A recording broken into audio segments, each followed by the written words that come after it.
Bienvenidos a otro episodio de Otra Perspectiva Podcast. Hoy quiero comentarles que tengo a dos invitados quienes serán parte de este primer episodio de una serie que estaremos desarrollando y que iremos intercalando en esta programación que hemos venido desarrollando durante esta tercera temporada y que hemos denominado un poco sobre conocer los desafíos de la juventud guatemalteca, que están viendo, cómo están viendo el presente, pero particular también cómo ven el futuro en lo inmediato, que puede ser 2027, en un proceso de decisión de cambio de autoridades en el país, pero particularmente hacia el 2050, que es un tema fundamental en cuanto al cambio demográfico que va a tener nuestro país. Así que les hacemos la invitación para que le den el seguimiento a esta serie de episodios que vamos a desarrollar en esta temática. Hoy tengo la presencia de Mercedes López, a quien agradezco por hacer el espacio para poder participar en este primer episodio. Mercedes es artista, es activista ambiental, está colaborando en los proyectos de Alianza Motagua y Alianza Matitlán, y también es activista en el tema de promoción de derechos de la mujer. Actualmente trabaja en proyectos del Club Rotario y es estudiante de Derecho y criminalista. Bienvenida, Mercedes. Y por el otro lado también está participando con nosotros hoy Ludwig Bakiash, quien es maya quiché. Eres desarrollador de software y ingeniero en sistemas y actualmente desarrolla una serie de proyectos comunitarios, tanto de carácter tecnológico para poder facilitar condiciones de vida en la parte de los proyectos de las comunidades, sobre todo en el interior del país. Él nos va a comentar en dónde está actualmente impulsando estas propuestas, y también desarrolla proyectos comunitarios para siempre haciendo uso de la tecnología, tener elementos de activismo en materia política y en materia cívica. Así que tengo invitados de lujo, aún nos van a decir su edad, pero con muy corto tiempo que tienen, bien en el historial que ellos me compartieron antes, que tienen una trayectoria ya de desarrollo en ideas, en inquietudes y en propuestas que han venido desarrollando en sus diferentes etapas y en sus diferentes espacios en donde se desenvuelven. Mercedes y Ludwig, ¿cómo están? ¿Cómo se encuentran? Muy bien, emocionada. Que me alegro, Mercedes. Ludwig. Igual, emocionado, agradecido con el espacio que nos estás brindando. Ok, correcto. Bueno, entonces vamos a comenzar. Miren, la idea es tratar de ir desarrollando un episodio con diferentes momentos, ¿verdad? Un poco, primero tratar de conocer, se habla mucho en el caso de Guatemala, de que es un país que contaba con muchos jóvenes, y que al final había un bono demográfico que no había que preocuparnos, que de todos modos, independientemente de quien viniera, atrás venían jóvenes para tratar de cambiar el país. Hoy, para iniciar ese relato, está ya un poco en cuestionamiento, porque ya el país, digamos, empezó un proceso de envejecimiento. Si ustedes ya entran hoy, cualquiera, los invitamos ahí en Google, entren o le pregunten a la inteligencia artificial cómo está el tema del bono demográfico, y ella marca indicaciones del RENAP, lo dijo el año pasado, que fue el primer año en los últimos 8 en donde hubo en la ciudad de Guatemala más fallecimientos que nacimientos de niños. ¿Sabías que actualmente en Guatemala se registra una caída en la cifra de nacimientos? En el año 2023 se registraron 342.694 nacimientos. En 2024, 299.256. Y actualmente, hasta junio de 2025, se han registrado 105.044. Esto evidencia una baja en el número de nacimientos en Guatemala, siendo este un fenómeno que se repite en otros países de la región. ¿Y tú, piensas tener hijos en el 2026? Y esta proyección está marcada para el país, está marcada hacia 2030 en los casos de los departamentos de Guatemala y Zacatepeques, hacia 2050 en toda la región de la costa sur y que sube un poco Jalapa, Jutiapa y que llega a la parte oriente, y hacia 2075 está en la parte de los departamentos en donde hay más población indígena, donde ha habido más pobreza, en donde fueron más afectados por la guerra, toda la parte de Alta Verapaz, Petén, Quiché, San Marcos, Huehuetenango, ¿verdad? Como referente. Entonces, un poquito la dinámica es conocer qué están pensando, porque esa dinámica al igual se redujo de grandes familias, aunque me comentabas algo al inicio, ¿verdad? Pero de familias que hay de 8 o 10 hijos, hoy la media se está reduciendo. En la ciudad no pasa más allá de 1, 2, en la media nacional se quedan 3, pero eso va a la reducción. Entonces, sobre esa dinámica, el interés es un poquito preguntarles desde su perspectiva, en donde se mueven, en la experiencia que ustedes han tenido, en la relación de su círculo en el que ustedes interactúan, cuál es la visión que tienen los jóvenes. Y la primera pregunta que yo les haría es, ¿qué es lo que hoy le está preocupando a los jóvenes en Guatemala? No sé quién quiere comenzar, si Ludwig o Mercedes. Bueno, pues yo tuve la oportunidad en años anteriores de ser docente, más que todo con niñez y juventud. Y una de las cosas que me percataba tanto de colegas, compañeros, alumnos que se preocupan es una, cómo me incorporo al PIB, por así decirlo, del país. 2, cómo voy a sostener, o sea, cómo va a sostener, porque no nos enseñan tan fácilmente a sobrevivir en la sociedad siendo adultos. ¿Cómo voy a sostener ese estilo de vida? Y 2, a nivel de educación. Porque muchos aspiran a salir del país y estudiar en el extranjero, pero pocos son los que piensan en retornar. Ok, correcto. ¿Ludwig? Igual, o sea, prácticamente en el interior sí nos preocupamos igual de cómo sostenernos básicamente, o sea, cómo trabajar, de dónde obtener nuestros recursos. Principalmente es como que la principal preocupación se va a dividir en dos sectores probablemente. Es uno, migrar, porque es una de las salidas que se encuentran en el interior, ya sea porque algunos familiares ya migraron, entonces es más fácil que ellos me traigan desde Estados Unidos y estar ya en Estados Unidos y mandar dinero a ya sea a mis papás, a esposa, hijos, etcétera, o pensando en un futuro regresar, que como te comentaba en un inicio, es en vez de regresar es como que empiezan a traer toda la familia. Entonces ese sería uno de los sectores.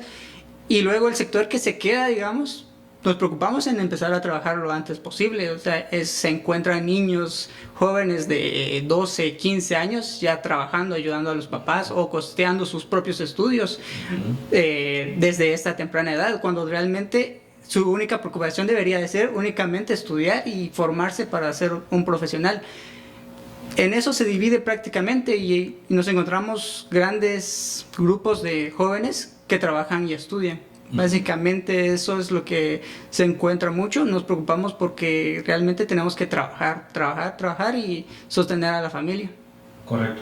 Es importante para quienes nos están escuchando, en este caso, Ludwig, estás radicado en Totonicapán, ¿verdad? Es en la parte del occidente, que es en donde te desenvuelves particularmente, ¿verdad? Sí, yo soy de Totonicapán, no soy de la cabecera, entonces prácticamente sí estoy en la comunidad y ahí es distinto porque, o sea, prácticamente muy pocas familias se quedan en la comunidad y todos tenemos que emigrar, ya sea a una de las ciudades que puede ser Quetzaltenango, Salcajá, Totonicapán, a ir a trabajar. Entonces, y muy pocos agricultores también nos estamos quedando, o prácticamente lo estamos haciendo fines de semana o en vacaciones, digamos. Correcto. Y en el caso tuyo, Mercedes, ¿te desenvuelves más en la parte metropolitana o también en la parte del interior?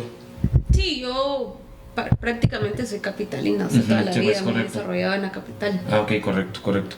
Bueno, y en esa dinámica que han marcado el tema de la preocupación económica, el tema del trabajo, yo les marcaría, si lo vemos en el funcionamiento, digamos, de lo que es el Estado, planteando el tema, digamos, de una forma muy general, que es esa parte pública que tiene que responderle a los ciudadanos, ¿quiénes creen ustedes o cómo ven ustedes el funcionamiento? ¿Quién resuelve más? En la perspectiva de donde ustedes están, ¿el gobierno? ¿Es el gobierno? ¿Son las municipalidades? ¿Es el Congreso? ¿Qué actor de parte del Estado es el que de una u otra manera creen que tiene más incidencia, que resuelve alguna parte de esas preocupaciones o necesidades que ustedes están marcando, no solo en la comunidad, sino también para los jóvenes? En el caso del interior, yo plantearía de que realmente nadie está velando por las necesidades que nosotros estamos viviendo, simplemente nosotros vamos y buscamos estas oportunidades. O sea, está el hecho de que normalmente ciertas iniciativas vienen por parte de ONGs, o sea, realmente no vienen parte de la municipalidad, no vienen parte del gobierno central, y estamos viendo que hay poca inclusión en el gobierno, o sea, indígenas que realmente se encuentran tomando decisiones. Ahorita se está viendo que ya hay un poco más, pero años anteriores no hay ningún actor que nos representara como tal. Entonces yo no marcaría como tal, el gobierno no está resolviendo todas estas necesidades, sino que simplemente siempre han sido la sociedad que ha velado por sus necesidades, digamos, y algunas ONGs que han ido a visitar y ayudar. ¿Y desde tu perspectiva, Mercedes? De igual manera, yo podría decir que extrapolándolo a las ciudades es lo mismo. Por ejemplo, antes se utilizaba mucho el recurso de USAID, y cuando dejó de existir, pues muchas ONGs y muchos proyectos se vinieron abajo, donde colaboraban en diferentes ámbitos, va desde educación sexual hasta educación en general, alimentación, emprendimiento, y realmente yo podría decir que es un intento de Estado fallido. Claro. Porque se supone que, según la Constitución, y tú bien lo sabrás, ¿verdad? Se supone que el Estado es el que debe velar por el bien común y por generar este bien común y mantener bien en la medida de lo posible. Al final, pues somos un país del tercer mundo a la población en general, pero vemos que el sistema de salud es fallido. Hay un alto índice de corrupción, la educación no se diga, tal vez no sea tan corrupta como otros actores o en otros espacios, pero sí es necesario hacer un cambio de 180 grados, y no es que más, en la educación, ¿verdad? Porque el CNB no está acoplado a las necesidades reales y actuales de la población. La municipalidad, al menos de la comunidad donde yo vengo, no resuelve ni lo de el manejo de desechos sólidos, tampoco resuelve, por ejemplo, lo del alcantarillado. Y sí hay programas, porque no lo voy a negar, hay programas como, por ejemplo, la clínica municipal. Ahorita tienen una clínica para atención de mascotas en zona 5, me muevo en zona 5, zona 1, zona 10. Y eso está bien, pero realmente las necesidades básicas no se atienden. El Congreso, yo siento que hacen show, más bien ven su interés personal. Son pocos los diputados que realmente trabajan en pro de representar las necesidades del pueblo y realmente de hacer algo con estas necesidades, ¿verdad? Todo es como yo puedo, yo hago, etcétera. Y pues a nivel general es preocupante, porque al final uno como ciudadano, como civil, tiene que involucrarse y empezar a ver cómo se resuelve. Como decía Ludwig, o sea, uno tiene que trabajar, tiene que estudiar y al mismo tiempo tiene que resolver estos problemas que nadie está resolviendo. Claro. Y bueno, me gustaría, antes de avanzar, ambos han coincidido con el tema de educación. Y por ejemplo, fíjense, en el tema educativo, Guatemala desde el 2010 había una meta que marcó todos los organismos internacionales, Naciones Unidas, CEPAL, en diferentes agendas, y marcaban que debíamos, para poder tratar de superar la pobreza y pasar a un país de desarrollo medio alto, lograr la cobertura del 100% en todos los niveles. Pero esa situación no ocurre. O sea, hubo una dinámica de la primaria con las transferencias condicionadas, mal que bien, pero de una u otra manera hubo cobertura entre el 2008 a más o menos 2016, 2017, que se mantuvo. Ahorita ya bajó un 80%, pero lo más dramático es educación básica diversificada. Y lo que vos decías, ¿verdad? Los jóvenes deberían estar dedicados a estudiar, pero el otro punto es en donde, si quien quisiera, si tiene las condiciones o no, ¿verdad? Hay una media que dice la UCDE, que son los países desarrollados, que en jóvenes de 25 años, la media de por lo menos de estudio son 12 años de estudio, a 16, de 12 a 16 años, un joven de 25 años. En Guatemala, la media son, en el área rural son 4 años y en el área urbana son 6 años. Si quisiéramos hacer un proceso de cambio, de transformación a lo que ustedes dicen, necesitamos por lo menos que 1 o 2 generaciones tuvieran 12 años de estudio, que ese debería ser el acuerdo, que deberíamos de trabajar hasta 2050. ¿Creen ustedes que eso es posible? Que de una u otra manera, lo que no han hecho las generaciones anteriores, la generación de ustedes pudiera en un momento determinado llegar a tener un acuerdo, teniendo el dato además que en el 2050 empezamos, digamos, ya el tope de envejecimiento va a marcar ya la alerta roja hacia Guatemala. Que incluso dentro de Latinoamérica y en Guatemala, pues estamos viendo que poco a poco van envejeciendo. En particular, el dato concreto, si quieres. Para Guatemala tiene 44 años, calculamos nosotros, es decir, 2 generaciones más o menos, no va a ser 44 exactamente, pero arriba abajo, un par de generaciones para tener una estructura poblacional envejecida como hoy tienen las economías desarrolladas y China. Entonces, y su renta per cápita es más o menos, en paridad de poder adquisitivo, un 30% de esas economías. Claro, entonces, básicamente lo que significa es que tienen 2 generaciones para generar esa renta, para desarrollarse y, por tanto, para hacer frente. Y eso es posible, se puede, y podemos hablar de las soluciones. O sea, lo que... ¿Cómo lo ven? En este momento, como está el Estado y como tenemos las políticas públicas, prácticamente se ve imposible, pienso yo, porque es raro, al menos de mi generación, de mi comunidad, podré contar de 400, que era más o menos el padrón de estudiantil en el nivel primario.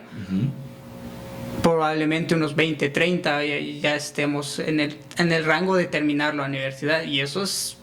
Claro, menos del 10%, menos del 10%. Menos del 10%, menos del 5% probablemente. Entonces, y no veo que cambie directamente, haya un gran porcentaje de avance, al menos en ese interior. Y luego está el hecho de que probablemente sea una comunidad que ha estado avanzando, porque se ha notado de que la educación sí es importante, ya lo estamos marcando como comunidad.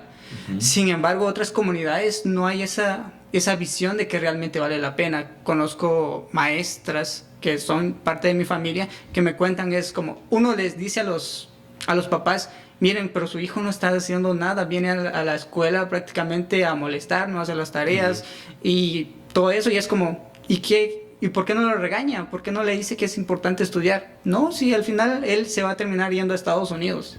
O sea, ya la visión no es como que sí, tenemos que marcar que la educación es importante y trabajar en ello como sociedad, sino que prácticamente ya estamos viendo el tema de migración. Ya, como estamos en este punto, se ve prácticamente imposible. Sí tenemos que trabajar en políticas públicas que realmente fomenten el tema de la educación, pero también ser conscientes como sociedad o inculcar a la sociedad que sí hay forma de salir desde acá. O sea, y es que llegan comentarios como, y es que si no te vas a Estados Unidos no te vas a superar. Sí, o sea, por más que tengas el título de ingeniero, tengas el título de doctora, de licenciado, es como, no vas a superarte. O sea, se ve tan difícil que incluso siendo universitario, graduado, profesional, hecho y derecho, tengas oportunidades de sobresalir acá. Sí, entonces tenemos que cambiar no solo el tema de oportunidades, generar esas oportunidades acá localmente, sino que también hacer que valga ese esfuerzo, digamos, y que los demás veamos que sí se puede. Sí, pues correcto. ¿Mercedes?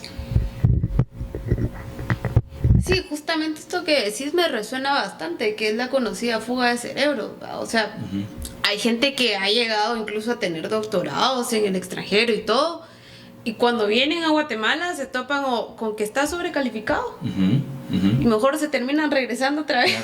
Claro. O se quedan en un ínter de que quiero mejorar el país, pero tengo que ir contracorriente y la corriente en contra es demasiada y no puedo superarme. Y ganando un poco más de tal, si bien les va como mínimo un doble salario mínimo actual, o sea, como están las cosas, es bien difícil sobrevivir, ¿va? Y si se quedan aquí porque realmente tienen el corazón acá. Claro. Ahora, las circunstancias permiten más que quedarse en el país, ¿verdad? Porque no tienen otra opción. Es que realmente no hay una base o una estructura que podamos decir vale la pena quedarnos acá o vale la pena desarrollarnos acá, porque no existe. Realmente a nosotros nos toca construirla. Esto de la migración es bastante latente. Por ejemplo, en Huehue, a mí me gusta andar mucho de pata de chucho, o sea, viajar, conocer comunidades, conocer la cultura, conocer el corazón de los lugares, y me pongo a platicar a veces con los niños y le digo, ¿y qué quieres hacer cuando seas grande? Es que yo me voy a Estados Unidos. O sea, ya no lo ven como una opción, sino como dice Ludwig, es una obligación. Y le digo, pero mira, ay, no te gustaría, o sea, ya no ven como ser doctor o ser policía, ser abogado, o sea, ya no se ve esa brecha de aspiración nacional, sino que me voltea a ver y señala su casa. Incluso en su casa hay una bandera de Estados Unidos. Entonces como está complicado, la verdad, está bastante complicado, y que realmente se ha vendido y difundido demasiado el sueño americano, y que realmente no existe para nosotros, independientemente de qué clase media alta, media baja, para hasta abajo. No es ese sueño, se va a sufrir mucho allá. Y he escuchado este tipo de narrativas.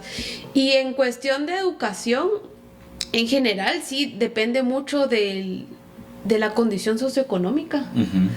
Es decir, yo en la comunidad donde yo me desarrollé, la mayoría llega a bachillerato y ahí terminó. O sea, sí, cabal. Entonces, solo el 2% actualmente entran a la universidad, y de ese 2% de la juventud, muy pocos llegamos a culminar el proceso académico, ¿verdad? Y después nos topamos con eso, que realmente nos dicen, bueno, te gradúas independientemente de que sea de la universidad, y automáticamente como que se abrieran las puertas y uno tiene el trabajo soñado y el salario soñado y todo eso, y realmente no es así. Entonces, ver cómo podemos hacer sinergia, cómo podemos cambiar estas estructuras para que ya tengo mi título, quiero seguir superándome. Algunos, pues como digo, tienen doctorados, otros se quedan con un par de maestrías, si bien les va. Pero ¿qué podemos hacer actualmente, actualmente la juventud como tal, para ir cambiando eso? Por ejemplo, Guatemala es un país altamente emprendedor, y de este emprendimiento gran parte son mujeres, ¿verdad? Y ver cómo podemos hacer esas sinergias a nivel empresarial, si se puede decir así, ya sea con pequeñas empresas, para ir echándonos la mano, diría, y poder... Uno, ir resolviendo la parte económica, que es un poco lo que comentaban al inicio, pero que también te pueda servir para otros niveles de organización también. Exactamente, como hacer esta estructura de empresarial, no a nivel CACIF, porque ahí nos vamos al otro extremo, pero al menos sí darle herramientas a la población de clase media, para que podamos ir quedándonos, que es lo que más me preocupa realmente en la actualidad. Y dos, desarrollándonos, ¿verdad? Ahora, yo quisiera incluirte algo, y es que aquí mencionaba Mercedes el emprendimiento, que es demasiado alto y pues que nos ha ayudado como población a solucionar nuestros problemas. Y es curioso que hay profesionales graduados, digamos, ingenieros, licenciados, ya sean como maestros, como abogados, que trabajan como emprendedores y no ejerciendo su profesión. Entonces, algo importante que yo quisiera marcar y que tal vez deberíamos de ver es el hecho de que teniendo profesionales emprendiendo, están en un mercado informal. ¿Por qué no hacer formal sabiendo de que ellos ya son profesionales? Creo que esa cultura debemos de marcarla, ya aprovechando que ya o sea, prácticamente hay ingenieros en el mercado, digamos, vendiendo. Entonces, utilicemos eso que ya tienen de conocimiento y formalizar prácticamente los empleos que ellos prácticamente ya están generando. Bueno, siguiendo todavía esta parte de la visión de qué están viendo los jóvenes, cómo ven la realidad. Si yo les dijera, califiquemos, por ejemplo, obviamente estamos en un colectivo, ¿verdad? Como sociedad finalmente es una lógica de colectivo. Hay actores. A veces lo que sucede es que hay una diferencia entre las comunidades, que sí hay un sentido más comunitario, mientras que aquí en la parte de la urbe es casi individualista, cada quien tiene que salir como pueda.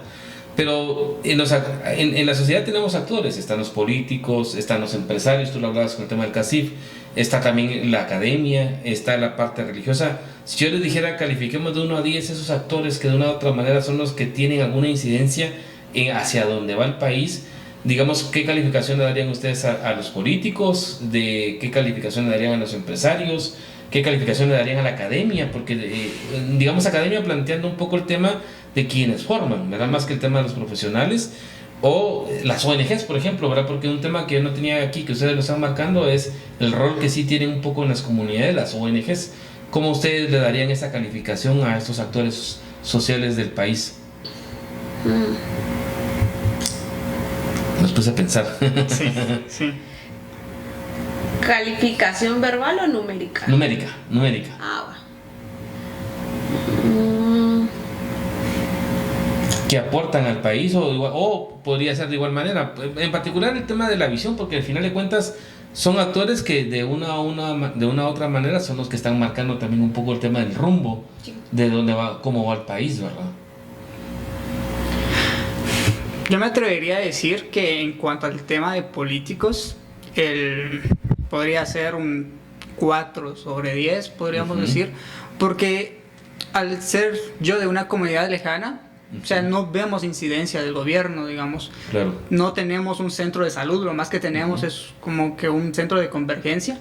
Entonces, claro, todas nuestras necesidades en el tema de salud prácticamente las vemos por nuestra cuenta. Vamos al privado, digamos, a un hospital privado. Luego, tema de educación, todos los esfuerzos que tenemos son por cooperativa ya para el nivel básico medio. Claro. Entonces, que son gestiones propias de la comunidad, fueron años y años de trabajo. Mi papá estuvo como 10 años construyendo el instituto por cooperativa del nivel medio. Y así del nivel básico. Y a nivel de los empresarios, ¿cuál sería tu calificación de 1 a 10 dándole esa ponderación? En una visión comunitaria sí es demasiado baja, porque en vez de fomentarnos a nosotros el desarrollo, prácticamente destruye nuestros recursos naturales. Entonces, y es un tema que a nosotros nos importa mucho, porque si no tenemos recursos naturales no vamos a tener futuro, digamos. Claro. Entonces, yo tomaría igual un 4, digamos, porque veo mucho de que sí nos está ayudando como que en el PIB, pero no es para todos, sino claro, que sí está centrado en un grupo de personas. ¿Y la academia? Digamos, entendiéndolo un poquito en la academia de quienes te forman, que de una forma también debería de incidir, ¿no? Y ahí marcamos universidades. Miren, por ejemplo, la San Carlos, ¿verdad? Tiene un rol, pero en la práctica no lo cumple. ¿Qué crees que cumple su función o está también muy limitada al igual de los políticos y los empresarios? Yo creo que en la academia, a la hora de formar profesionales, nos ha ayudado bastante, digamos, porque el hecho de que tengamos una universidad pública, para los que lleguemos ahí, ya es una gran ayuda, no lo vamos a negar. Y también existen proyectos que se desarrollan desde ya sea universidad pública, yo vengo de una universidad privada y desarrollamos proyectos para las comunidades. Sí estamos incidiendo, sí estamos ayudando como que a tener esas iniciativas, y de hecho si no nos formamos, o sea, prácticamente no vamos a tener incidencia. Entonces veo que ya sí se está cumpliendo. Lo malo es que no estamos cumpliendo con la cuota que necesitamos. Aunque allí tendría que hacer un paréntesis en el tema del político, porque del lado político parecemos alejarnos, digamos, o parece que en caso de los decanos de derecho, digamos, vemos que se están distanciando de un rol correcto, digamos. Correcto. Entonces, en cuanto al lado de formación y generar algo de oportunidades, yo veo que sí. Sin embargo, del lado político veo un poquito de distanciamiento de ese lado. ¿Y cuál sería tu ponderación entonces de 1 a 10? 7 probablemente. 7. Ok. Mercedes. Bueno, sí, Mercedes, y ahí solo quiero hacerles una pregunta adicional en este tema. ¿Podrían repetir la pregunta? Es tu ponderación que le das tú de 1 a 10 en el rol que tienen en la sociedad, a los políticos, los empresarios, la academia, y me faltaba el tema del sector religioso, ¿verdad? Y otro actor más que ustedes estén marcando como prioritario. Sí, podría ser tal vez las ONGs. Ah, claro. Ajá. Okay. Bueno, a los políticos yo les daría 4.3, digamos, para hacerlo más interesante. Sí, yo le daría esta ponderación porque algunos tienen la iniciativa, por ejemplo, que construyen un tanque municipal, okay, pero ya no le dan seguimiento. Claro. Entonces es como ese tipo de roles que tienen que asumir, ¿verdad? Y que también la alta desconfianza que hay a nivel general de los... O sea, uno dice... Porque a mí me pasaba, cuando yo era más activa a nivel político, yo decía, yo soy política, y era como, sí, claro, cruda. Claro. Entonces, ir también rompiendo esa brecha de analfabetismo político, porque es importante, al final todo es política. Aunque digan... No es cierto, tal vez la política partidista no es como tal todo, pero la política sí lo ejercemos en el día a día. Bueno, entonces eso. A nivel empresarial yo le daría un 5, porque antes, puedo decir que he irrumpido mi narrativa, sí consideraba que muchos empresarios no ayudaban y solo extraían, y sí, tenemos malos empresarios que realmente pues se aprovechan como tal.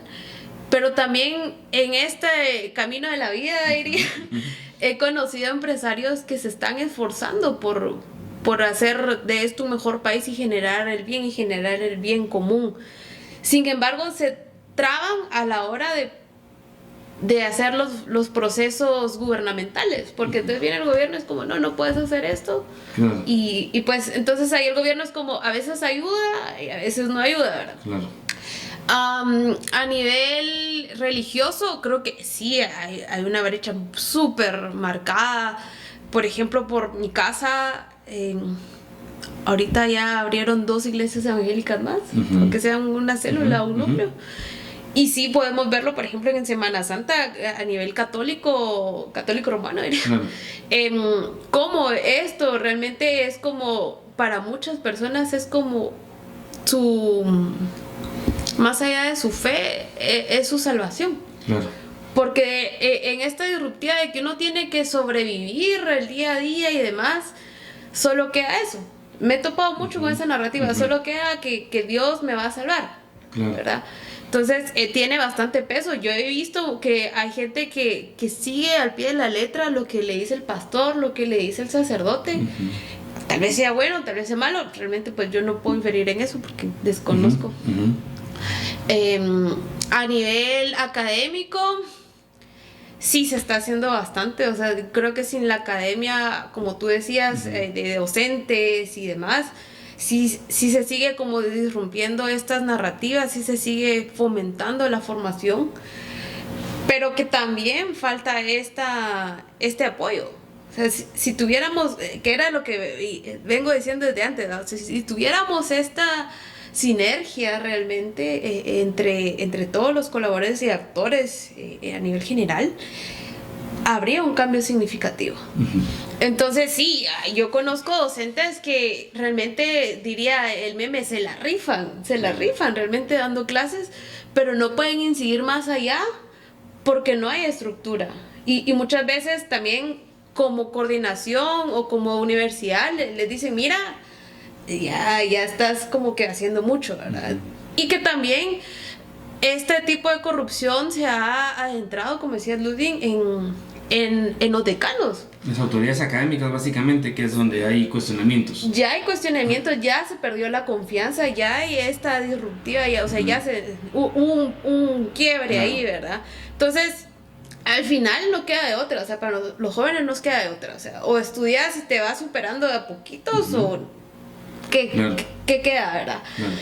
Y pues a nivel de ONGs, yo que he estado ahorita participando en varias ONGs, he estado como voluntaria, sigo estando como voluntaria en otras. Sí veo que existe este empoderamiento, estas iniciativas que tratan de mejorar las comunidades y mejorar la calidad de vida, cada una en su nicho, ¿verdad? O sea, en diferentes ámbitos, yo le daría, bueno, para la academia no le di una puntuación, yo le daría tal vez un 6. A nivel empresarial creo que tampoco di la ponderación, yo le daría... 5 le había dicho. 5. Buenísimo, ¿no? ok, sí. ¿Y las ONGs? Las ONGs yo le daría un 8. Mucho. El sector religioso y las ONGs fue lo que faltó en tu persona. ¿Cuánto sería la ponderación que tú le darías? Yo igual coincido con Mercedes el tema de la puntuación con las ONGs, 8, porque realmente he visto que son las que más han aportado a las comunidades, o sea, ya sea generando emprendimientos, educando en tema de educación sexual, tema de educación, de salud como tal. Claro. Entonces sí ha estado aportando, hay proyectos que sí ya están ayudando a las comunidades.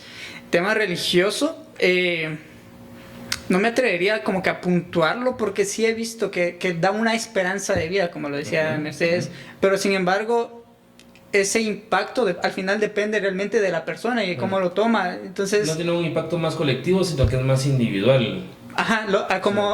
En mi perspectiva es más individual, o sea, al final no importa en dónde esté, quién me guía. Y viendo todas estas referencias que me están marcando, yo les preguntaría siempre en esa parte de la visión del sistema democrático, porque bueno, ya vemos que hay un tema de ausencia de los políticos, aunque Mercedes decía, hay diferencias, algunos sí, pero dejan incompleto y no dan un panorama más integral en la parte de la democracia. Y hay muchos estudios que están marcando, por ejemplo, qué tanto creen ustedes que, digamos, su generación pondera o no el tema democrático. ¿Cómo ven, por ejemplo, a Nayib Bukele?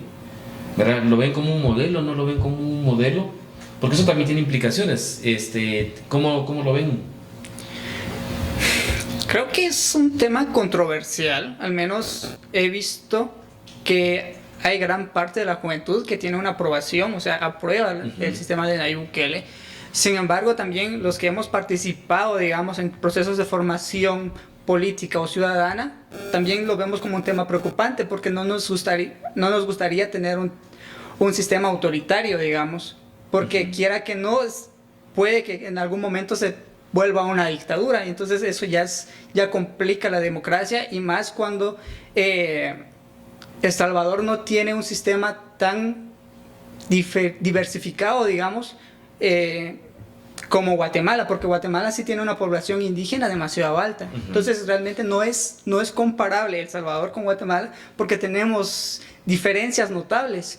Hay el caso de que ya se está silenciando la prensa, hay falta de acceso a la información pública, digamos.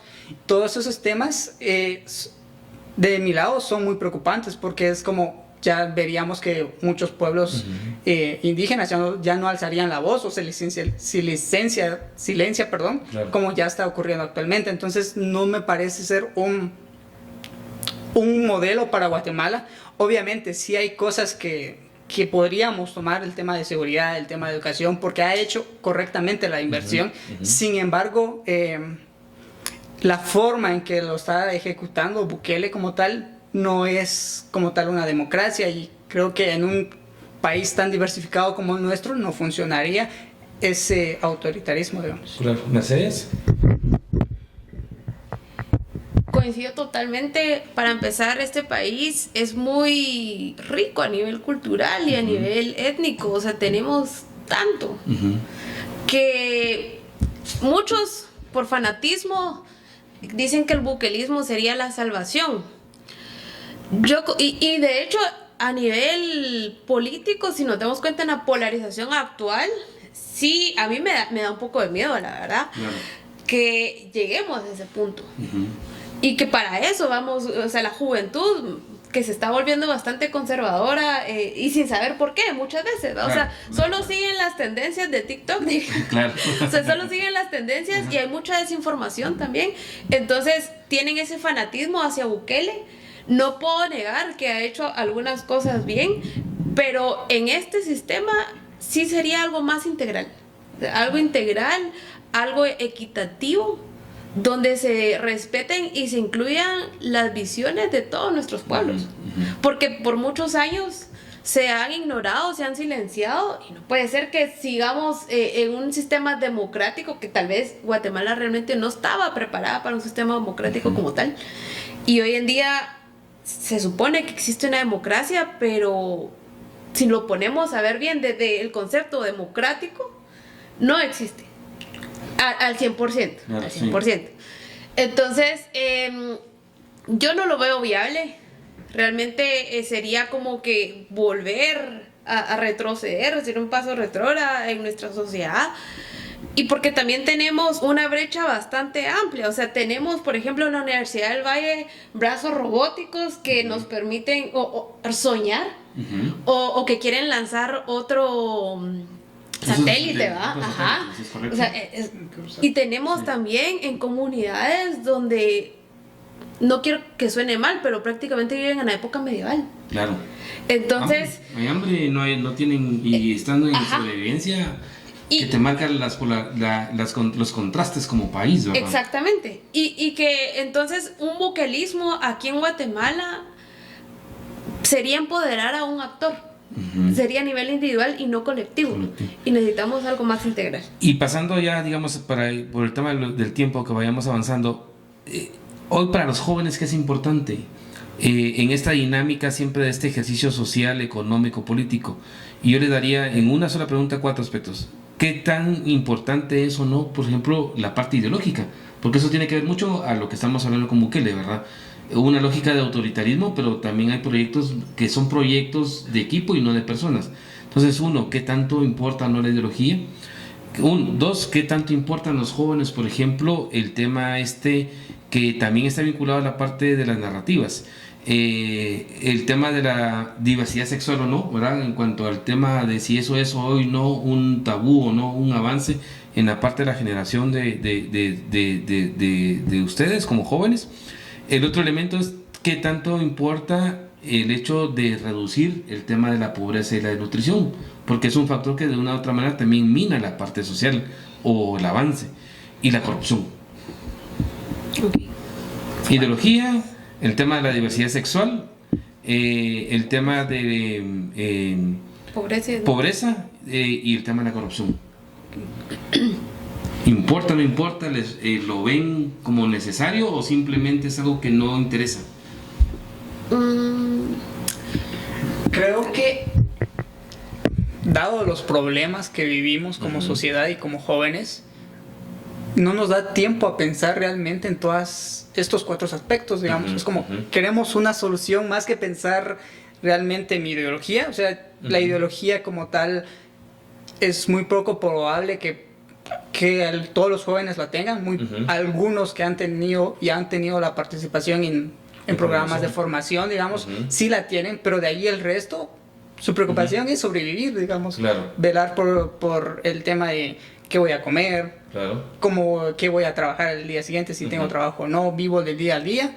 Entonces yo priorizaría, digamos, el tema de resolver realmente las oportunidades. Obviamente con oportunidades vamos a resolver el tema de la desnutrición, digamos.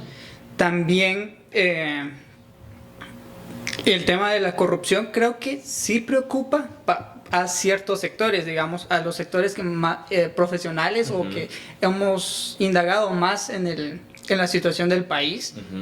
Pero recalco, el guatemalteco no llega a dimensionar como tal todos estos aspectos, sino que se preocupa más de su día a día.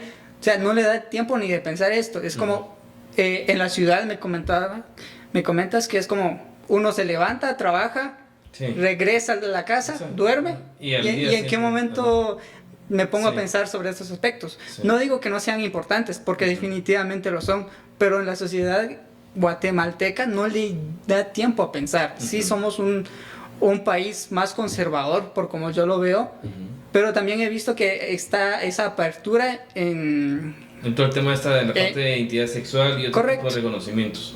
Existe esa apertura, sin embargo, vuelvo y recalco, parece ser no tan primordial, digamos, porque es sobrevivir y día a día trabajar. ¿Mercedes? Creo que depende mucho del ámbito donde uno se maneje.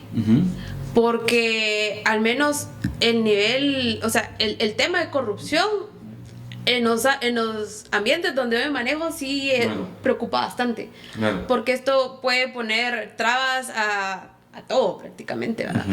Y pues en los jóvenes, algunos, o sea, me estoy basando ahorita puntualmente en los estudiantes que sí les preocupaba bastante porque uno cuando es joven se quiere comer el mundo y uno tiene muchos sueños y demás, pero les preocupaba que este nivel de corrupción ya no les permitiera seguir desarrollándose, construyéndose y demás.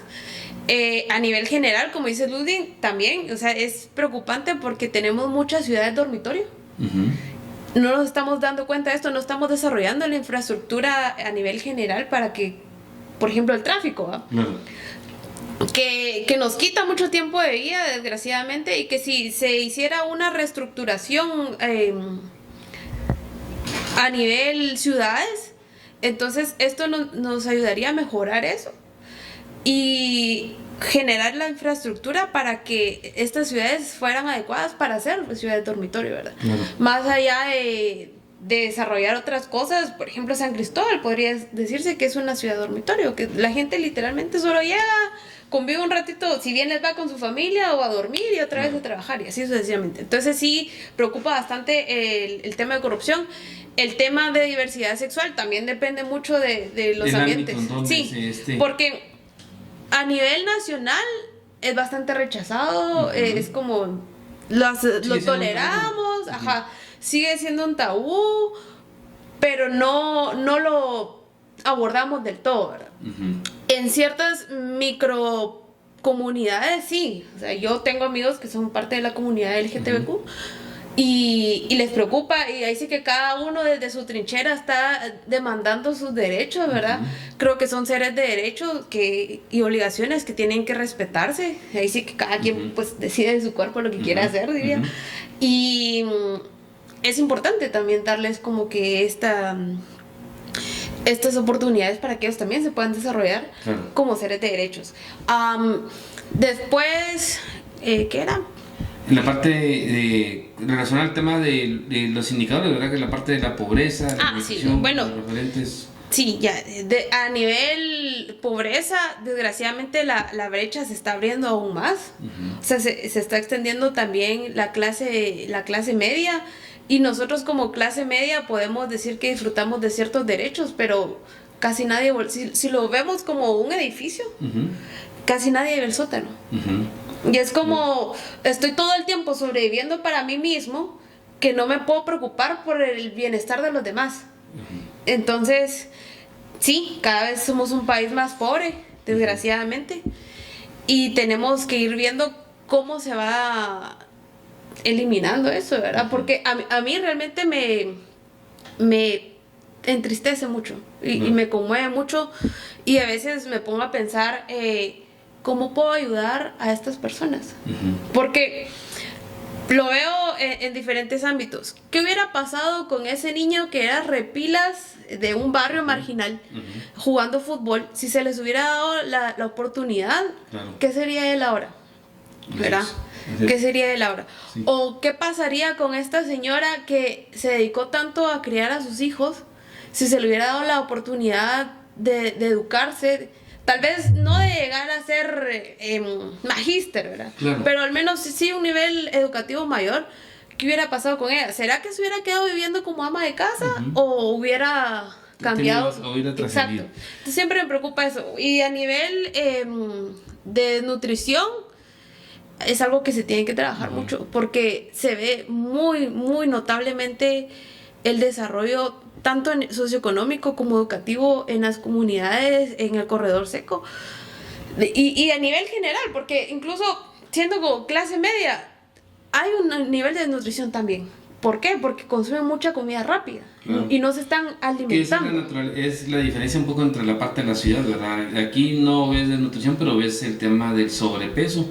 que es la mala nutrición, ¿verdad? Exactamente. En unos sedes no comen, no tienen que comer, y aquí es la malnutrición por relación al tema de esta comida chatarra. Que al final también se viene subderivando como una desnutrición porque Claro. no tienen todos los nutrientes necesarios para poder sobrevivir. Y eso también se marca a nivel de estilo de vida, porque entonces ya no me permite, sin tener lo necesario, no me permite seguir desarrollando mis ideas y demás. Y la última, ¿cuál ¿La era? ideología? La ideología. Uf, eso sí está difícil. Está difícil porque yo vengo literalmente ahora de conocer ambos polos, ¿verdad? Cada uno defiende sus argumentos a su modo. Creo que a nivel general estamos más en la ideología intermedia, ¿verdad? O sea, no hay como ¿Tú crees tan que los polarizado. guatemaltecos realmente no son de una dinámica de polarización, sino que es una posición más digamos, más de centro, más equilibrada? No Exacto. le gusta la polarización. No le gusta la polarización, algunos ejercen esto sin saberlo, pero es que, reitero, el analfabetismo político es muy grande y al final quieren mantenernos en ese tipo de analfabetismo para que no podamos cuestionar, incidir a nivel macro. Y ahí es donde los proyectos que está planteando Ludwig en la parte comunitaria política ciudadana es clave. Hace poco tuve ahorita a una compañera que está vinculada al tema del Transmetro, del Aerometro, y su ejercicio de vinculación fue más ciudadano. Empezó por cerca de su comunidad, donde vivía, había un proyecto que afectaba ecológicamente y empezó a trabajar desde todas las posibilidades que hay de acceso a la información como ciudadana, a empezar a cuestionar un proyecto, ¿verdad? Pero es esa parte también de cómo vamos trascendiendo a ese analfabetismo político, a pasarlo también a la parte ciudadana. Pero avanzando, ¿querías decir algo, Ludin? Avanzando un poco hacia los actores que hay actualmente, ¿va? Ya más o menos miran un poco la parte de la política. Me gustaría más o menos preguntar de actores políticos jóvenes, o sea, no solamente hablando de la política partidaria, sino política, es decir, de incidencia. ¿A quiénes ven ustedes como referentes en este momento? ¿Qué personajes jóvenes ven ustedes como referente, o son para ustedes un referente que debería ser como también parte de esa articulación que habría que hacer para ir cambiando las cosas? Yo en este caso tengo de referencia a Gente Informa, que creo que el lado que a mí más me gusta de ella es el lado informativo, digamos, o sea, en el que comunica y hace saber a la sociedad de lo que está pasando en el actuar nacional, igual a Alba Sol, que son las personas que más o menos he visto más vinculadas, más que su incidencia, ese acto de fomentar que tenemos que estar informados y participar en el tema político y no ser como que distantes del tema. Creo que esos son los que yo más he visto en como que de personajes jóvenes. No sé si... Yo consideraría que hay muchos personajes, por así decirlo, que se les empodera y a veces se les empodera de mala forma. Porque a veces también desinforman. Claro. Y está bien este ejercicio de poder dar a conocer, porque eso es otra forma de incidir. Pero, por ejemplo, me he topado incluso con adultos que no saben ni qué no sabían ni qué eran las elecciones de segundo grado. Claro. Hasta ahora, y qué bueno. Que se está volviendo famoso y que se está hablando de esto, pero antes no. Entonces, hasta el momento yo no tengo a alguien referente como tal. Casi no miro redes sociales, de hecho no me da tiempo, la vida no me da para ver redes sociales. Sin embargo, sí podría decir que a nivel comunitario, a nivel educativo, uno tiene que ir viendo como, esta persona tiene estas cualidades de líder. Y ahí sí, darle las herramientas para que vaya generando este cambio. Porque lo pudimos ver con actores políticos pasados, donde se les empoderó y al final realmente ya no hicieron nada, solo llegaron a robar o a hacer sus cosas, ¿verdad? Claro. En ciertos espacios públicos. Entonces, que no se repita esto. Tiene que ver mucho con los valores y qué tipo de formación se le está dando. Y en esa dinámica, por ejemplo, ya en menos de un año estamos en elecciones. Sí. Y tendremos, y vamos a empezar a ver ya en todas las redes las diferentes visiones o rostros que se están postulando. Digamos, miremoslo en el tema presidencial. Yo les preguntaría qué valoración tienen ustedes. Al menos hay alrededor de 3 que son los que están marcando delantera en la parte de encuesta. Nos guste o no nos guste, pero ahí están. ¿Qué valoración tienen ustedes, por ejemplo, de Roberto Arzú, Carlos Pineda, Sandra Torres, por ejemplo?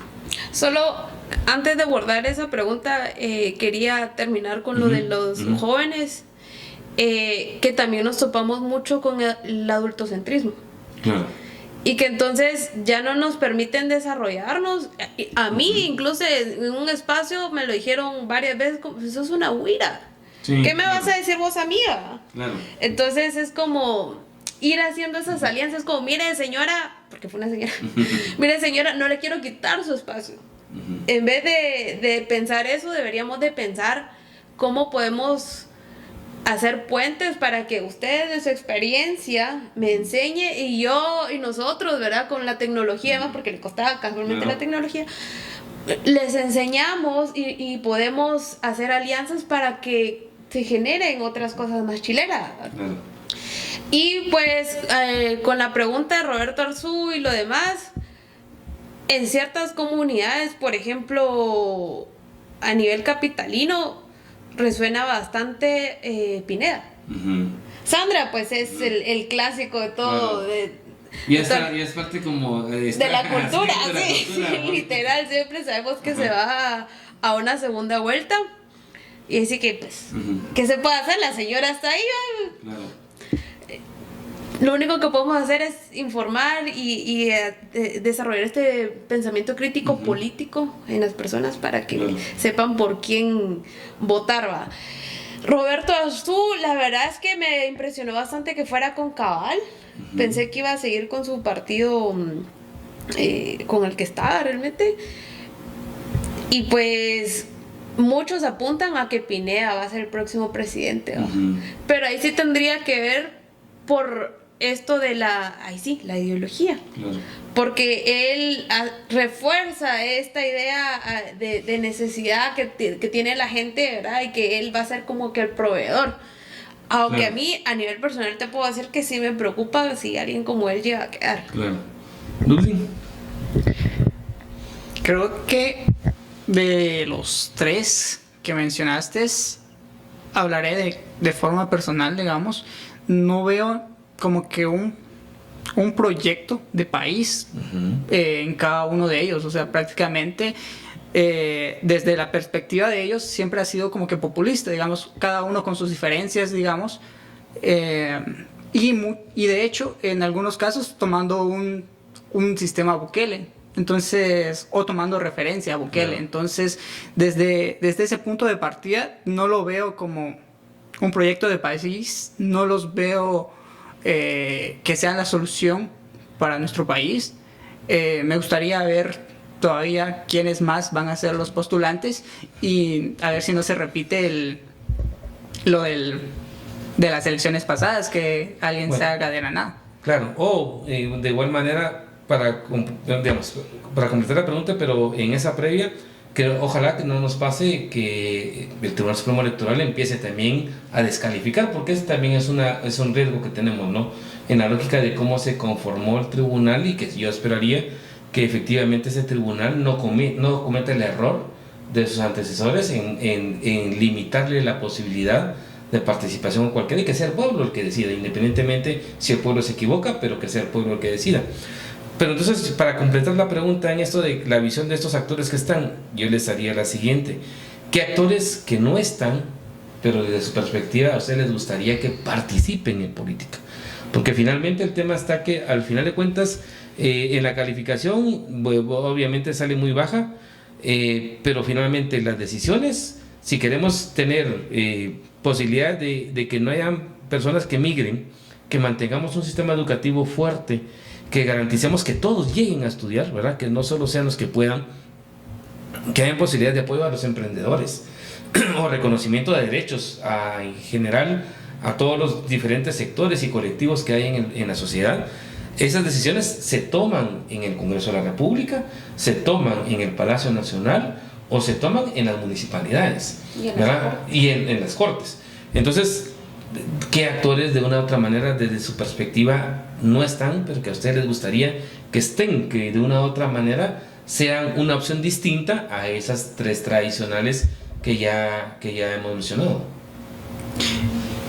Yo diría de que representantes de los sectores realmente, porque prácticamente tenemos políticos que solo se han dedicado a la política, digamos. Entonces me gustaría que entre estos espacios de política tengamos representación, tal vez de innovación, digamos, caso de Luis Monán, digamos, no sé si como presidenciable, no sé si como diputado, pero tal vez una participación más de involucramiento en la política nacional, tal vez también iniciativas de deportistas, digamos, porque también sufren lo que decía Mercedes. ¿Qué pasa si un niño de 5 años ya le hubiéramos dado los recursos y había sido un gran futbolista, digamos? Y también creo que de momento me gustaría de estos dos sectores, en tema de innovación tecnológica, digamos, tema de deportes, y cultura y arte, digamos, pero no sabría darte como tal nombres que puedan hacer referencia. Correcto. ¿Y tú, Mercedes?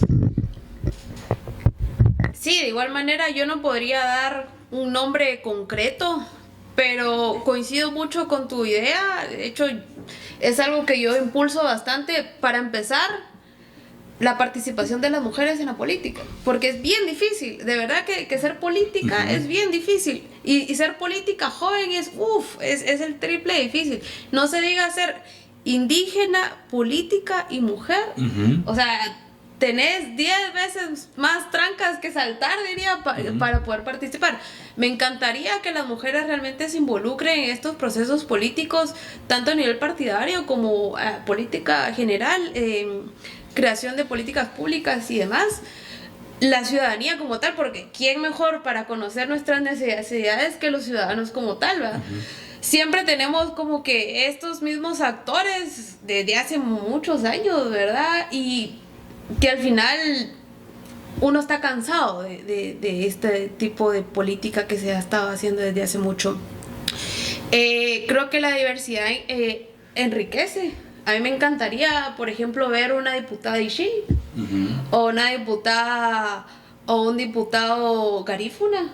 O sea, casi no han habido representaciones, o a nivel de gabinete de ministros también, ¿verdad? Que se vayan incluyendo esto, porque entonces vamos oxigenando, vamos incluyendo a todas las perspectivas. Me encantaría, por ejemplo, ver, y tal vez esto sea un poco controversial, una madre soltera en un cargo público. Claro. Porque son otras necesidades. También un padre soltero, porque ya hay padres así que se la rifan, diría. Entonces, ver esto, incluir a la juventud, por supuesto. Y todo este tipo de oficios, si se le puede denominar así, que existen, ¿verdad? De este tipo, un policía o un artista, porque casi, increíblemente, en el mundo del arte casi no se nos escucha. Tenemos a un exdirector de la policía que fue diputado, y fue presidente del Congreso. Justo, y pues se a veces les califican por el hecho de que fue policía, ¿no? Pero ya llegó eso, ya está generando cambios. Entonces, toda esta diversidad cultural y a nivel ciudadano es quien realmente tendría que llegar a estos cargos públicos. Bueno, y ya para ir finalizando, ¿cómo ven hacia 2050 los desafíos que tenemos? ¿Cómo superamos?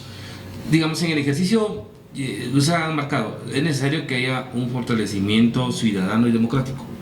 ¿Cómo hacemos que la población, independientemente de sus diferentes preocupaciones entre sobrevivencia, entre cómo conviven en la comunidad, con la familia, realmente también se involucra y le pone atención a las decisiones, a quienes están tomando las decisiones en el país? El tema educativo, ¿verdad? ¿Cómo logramos efectivamente que tengamos que la mayor cantidad de niños y jóvenes que están en edad escolar estén estudiando, ¿verdad? Y cómo superamos el tema de la migración, ¿verdad? Y cómo generamos otras condiciones Porque, por ejemplo, esa es la lógica del emprendimiento, pero también para el tema del emprendimiento necesitas acceso a crédito, necesitas acceso a tecnología, eso está limitado, o sea, no cualquiera, vas a un banco y los bancos o las cooperativas te comen el tema de los intereses. ¿Qué hacemos en esa lógica de lo que va a ser el país que ustedes van a enfrentar y el país que a ustedes les va a tocar también que ver cómo resolver? Estimar que para el 2050 van a haber ya 2.7 millones de personas arriba de 65 años.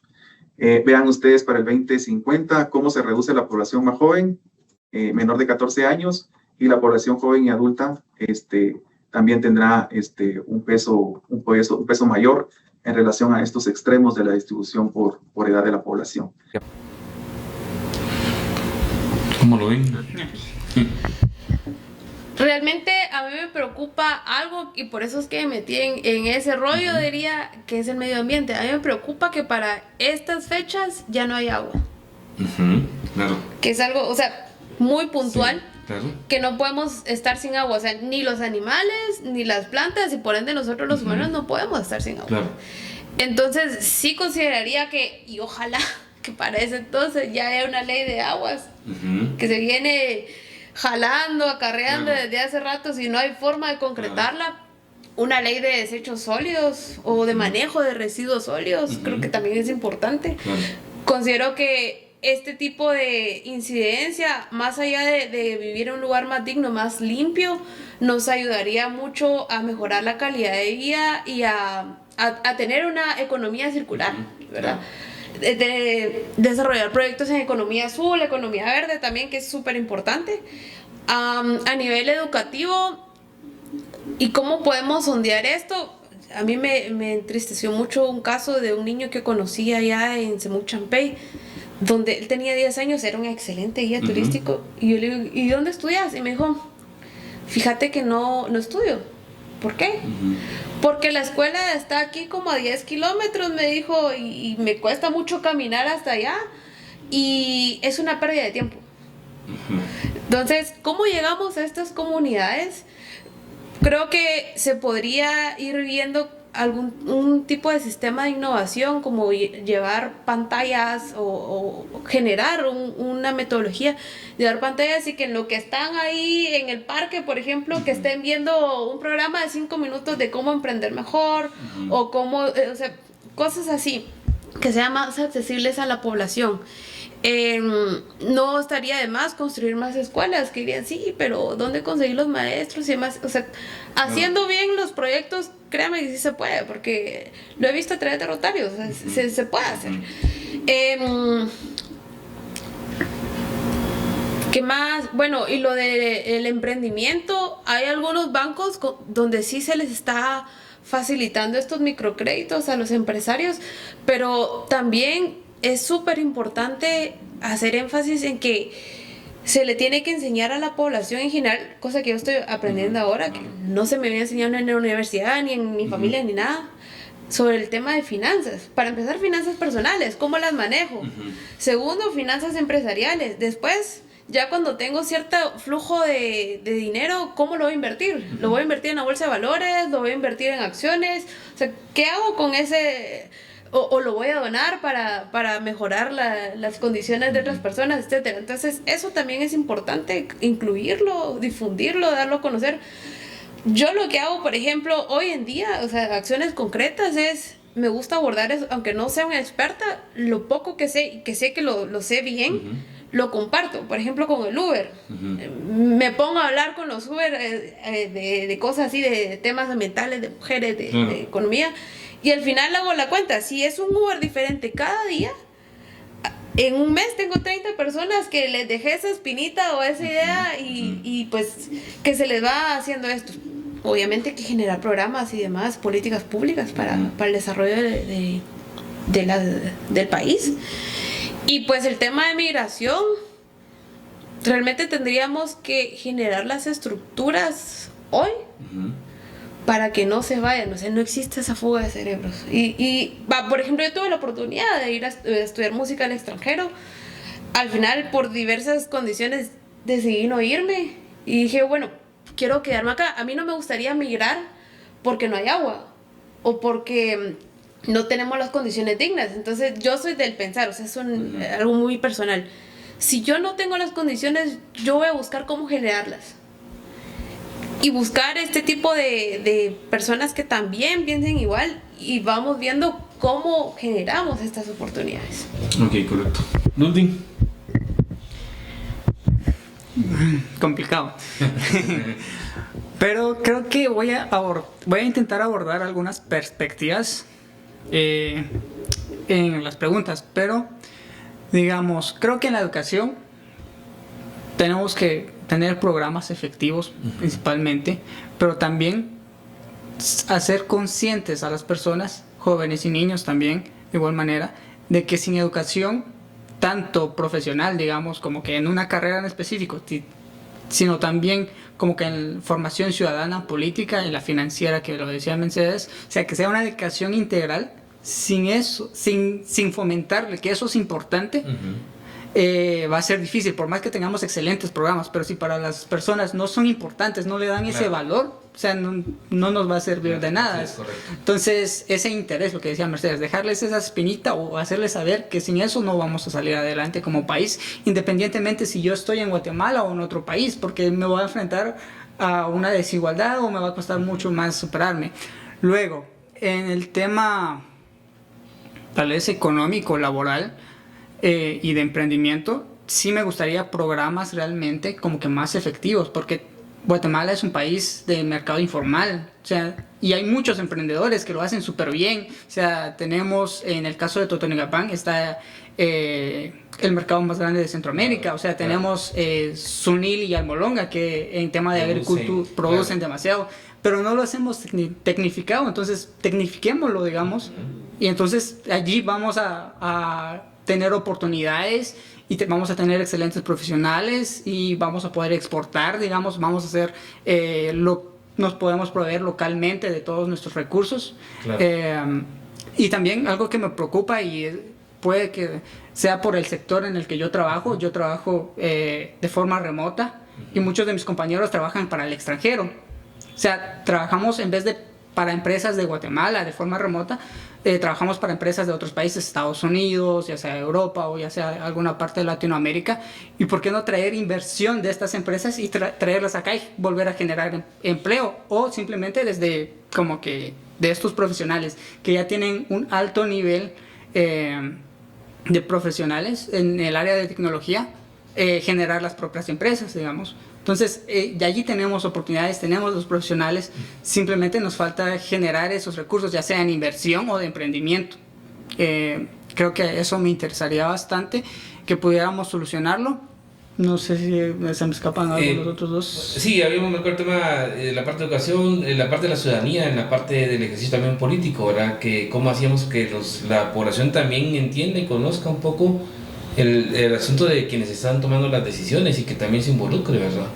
Correcto, creo que voy a recalcar mucho y ser constante en la idea de que es importante formarnos y que todo es política. Al final de cuentas, sea yo partícipe primario, digamos, toda la política me va a afectar. Entonces hay que estar informados, involucrarnos. Creo que eso sería. Primero informarnos y luego ya informados ya vamos a poder tomar las decisiones o por lo menos comunicar nuestras necesidades de forma adecuada. Correcto. ¿Algún mensaje final, así breve, corto, hacia los jóvenes para cerrar el episodio? Que tenemos un largo camino por trabajar, digamos, como país, como jóvenes, pero sin embargo no es un camino que es imposible, que vamos a tener que dar pasos importantes y que no perdamos en la fe que juntos sí vamos a poder lograr rescatar a nuestro país. Correcto.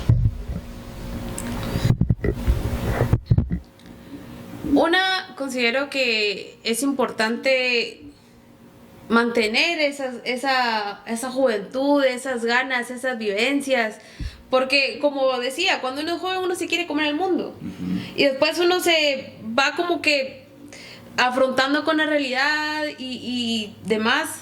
Entonces, ver que sí se puede si uno busca los espacios o si uno crea los espacios, porque a veces uno busca y no encuentra, si uno crea los espacios oportunos. no se necesita tener un gran escenario para poder actuar, sino con pequeñas acciones. Y es algo que a mí me gusta mucho incorporar en mi día a día. Un 1% al día, un 1% a la vez.